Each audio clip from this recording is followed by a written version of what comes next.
Today we're making Mostaccioli. and that's with the curvy Italian meat sauce. Wow.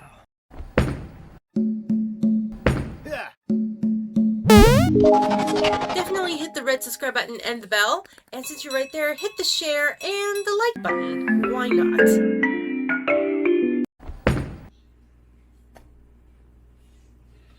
Beat the egg. Pour in your beaten egg. 1 cup of Parmesan cheese. And mix. Whisk until smooth. And then put it aside. Put salt in your water for your pasta. Brown your sausage meat. The first layer of meat sauce. Then some mozzarella cheese. Now our cheese mixture. Level it out. Then your penne pasta we're putting in.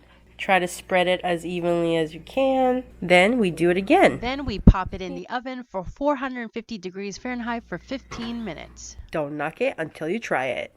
Bon appetit! And remember, friends, Expand your mind, explore your palate, and let's keep chasing the flavor, my haters. See you in the next video.